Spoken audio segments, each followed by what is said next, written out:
అయినటువంటి ద్రౌపది ముర్ము గారు పార్లమెంట్లో ప్రసంగిస్తుండగా కాంగ్రెస్ పార్టీకి సంబంధించినటువంటి నాయకులు రాహుల్ గాంధీ గారు అలాగే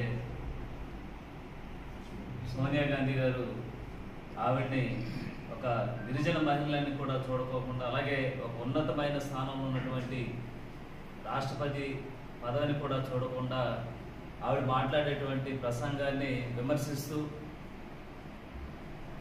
ఆవిడ అలాగా ఈరోజు కాంగ్రెస్ పార్టీ మాట్లాడడం అనేది చాలా దారుణమైన విషయం.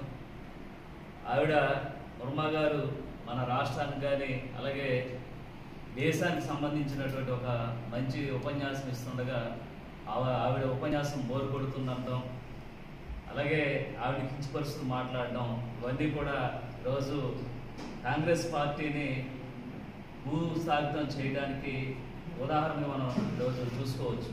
ఎందుకంటే 60 సంవత్సరాలు పాలించినటువంటి ఒక కేంద్రాన్ని పాలించినటువంటి ఒక పార్టీ ఈరోజు రాష్ట్ర వ్యాప్తంగా ఎక్కడ కూడా లేకపోవడం అనేది ఈరోజు ఇలాంటి వాటికే ఉదాహరణ అని మనం తెలుసుకోవచ్చు.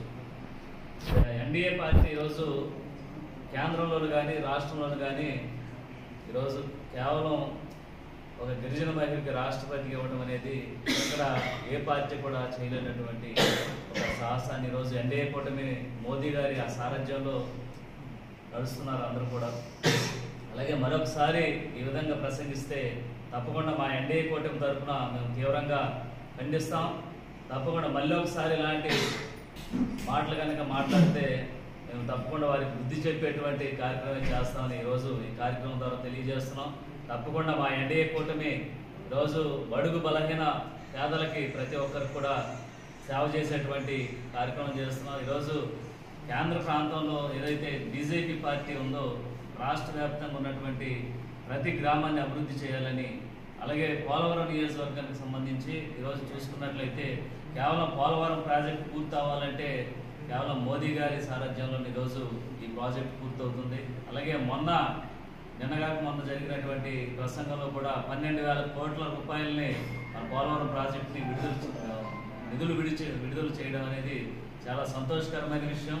ఇలాగా ప్రతి ఒక్కరు కూడా ఈరోజు మన రాష్ట్రాన్ని జగన్మోహన్ రెడ్డి అనేటువంటి వ్యక్తి పాలించి అధాపాతాలానికి తొక్కేసి ఈరోజు చీకటమయం చేస్తే మన రాష్ట్రాన్ని కేంద్రం నుంచి ఈరోజు ప్రత్యేకమైన నిధులు పవన్ కళ్యాణ్ గారు, చంద్రబాబు నాయుడు గారు ఏదైతే మన మోదీ గారి మెప్పు పొంది ఈరోజు రాష్ట్రాన్ని అభివృద్ధి పదంలో తీసుకువెళ్తున్నారు.